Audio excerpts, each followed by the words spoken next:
আসসালামু আলাইকুম রহমতুল্লাহি ওয়া বারাকাতুহু। শরঈ তদবির এবং রুকিয়া চিকিৎসার পক্ষ থেকে আমি মাওলানা মাসুদুজ্জামান। আশা করি আপনারা সকলেই ভালো আছেন। আরেকটা ভিডিও নিয়ে আপনাদের সামনে হাজির হয়েছি। আমার চ্যানেলের মধ্যে এই বিষয়গুলো নিয়ে বেশ কিছু ভিডিও রয়েছে, বিশেষ করে রোগ পরীক্ষা করা। এই পরীক্ষাটা আসলে এমন একটা বিষয় যে একজন জিন জাদু রোগীর ক্ষেত্রে সবচাইতে মূল স্পষ্ট বিষয়টা হচ্ছে সবার আগে রোগকে শনাক্ত করা। রোগটাকে যদি আপনি ভালোভাবে শনাক্ত করতে পারেন তাহলে চিকিৎসা পদ্ধতি খুব সহজ হয়ে যায়। এটা যে কোনো ক্ষেত্রে, এটা শারীরিক সমস্যা হোক অথবা অন্য কোনো সমস্যা হোক।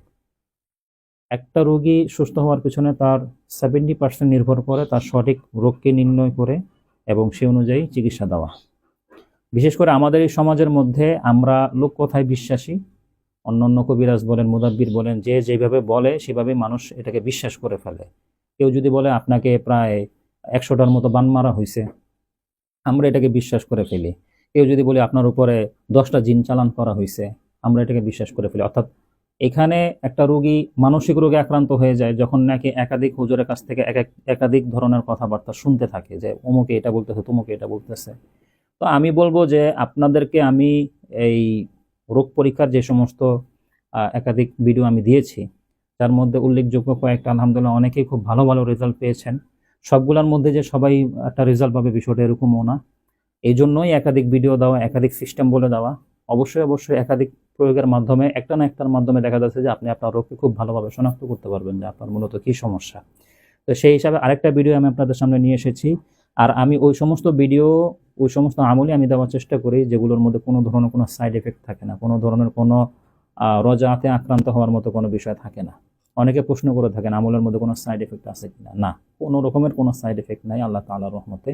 সম্পূর্ণরূপে যারা আওয়ামুন নাস রয়েছেন, যারা সাধারণ মানুষ রয়েছেন, এমন এমন সূরা নির্বাচন করি যে সূরাগুলা প্রত্যেকটা মুসলমানই এটা পারে।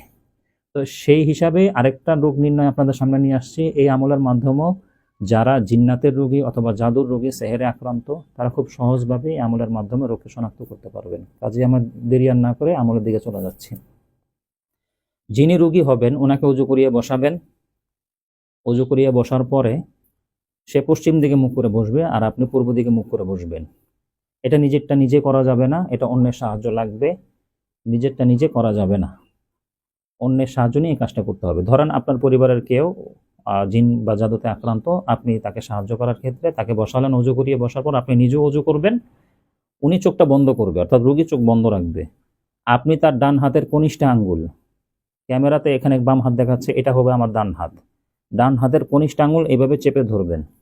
এইভাবে ডান হাতের যে কনিষ্ঠ আঙ্গুলটা রয়েছে ঠিক এইভাবে চেপে ধরবেন। এইভাবে চেপে ধরতে পারেন, এত জোরে চেপে ধরবেন না যাতে রোগী ব্যথা পায়। যতটুকু চেপে ধরলে ধরার মতো হয় ঠিক ততটুকুই চেপে ধরবেন, বেশি একটা জোরে ধরার দরকার নেই। এইভাবে ধরে আপনি জোরে জোরে দুরূদ শরীফ পড়বেন, অর্থাৎ ওই দুরূদ শরীফ যেটা আমরা তাশাহুদের মধ্যে পাঠ করি, শেষ বৈঠকে পাঠ করি, দুরুদে ইব্রাহিম অনেকে বলে থাকেন। এটা আমি 11 বার পাঠ করব।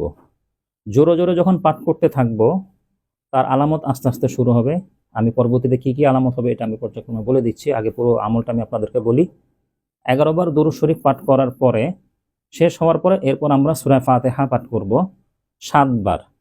প্রতিবার আমরা বিসমিল্লাহ সহ, অর্থাৎ সূরা ফাতিহার তদবির জগতে, রুকাইয়ার জগতে সূরা ফাতিহার যে উসুলটা রয়েছে বিসমিল্লাহ, সেটা হচ্ছে আমরা এইভাবে পড়ি যে বিসমিল্লাহির রহমানির রহিম আলহামদুলিল্লাহি রাব্বিল আলামিন, এইভাবে আমরা পড়ে থাকি।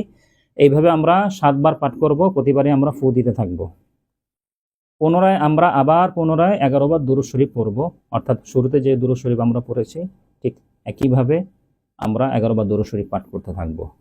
যদি সে জিন্নাতের রোগী হয়, তার মধ্যে যদি জিন্নাতের সমস্যা থেকে থাকে, সেটা দৃষ্টিগত হোক অথবা আসরকৃত হোক, দূর থেকে হোক বা যেভাবেই হোক না কেন, তিনি দুরূদ শরীফ, শুরুতে যে দুরূদ শরীফ পড়া হবে সেই দুরূদ শরীফ চলাকালীনই তার মধ্যে একটা অস্বস্তি ফিল শুরু হয়ে যাবে। তিনি কাশতে থাকবে এবং তার মধ্যে এক ধরনের একটা বমি উটকানি ভাব আসতে থাকবে এবং শরীরের মধ্যে একটা অস্থিরতা, জ্বালা পড়া শুরু হবে এবং শরীর আস্তে আস্তে ভার হয়ে যাবে, ঘাড়টা ভার হয়ে যাবে আস্তে আস্তে, এইভাবে নাড়াতে থাকবে। অর্থাৎ একটা না একটা সিমটম আপনি প্রকাশ পেতে থাকবে তার মধ্য দিয়ে। এটা প্রচুর পরিমাণ করতে থাকবে যখন নাকি আপনি সূরা ফাতিহা পাঠ করতে থাকবেন। প্রচুর পরিমাণ এটা করতেই থাকবে। যখন নাকি আপনার সূরা ফাতিহা শেষ হয়ে যাবে, আবার পুনরায় যখন আপনি দুরূদ শরীফ পড়তে থাকবেন, তখন দেখা যাচ্ছে এটা আবার আস্তে আস্তে কমতে থাকবে বিষয়টা। অর্থাৎ সিমটমটা প্রকাশ পাওয়ার পরে আস্তে আস্তে আবার এটা সিমটমটা চলে যেতে শুরু করে। এটা হচ্ছে জিনের সমস্যা।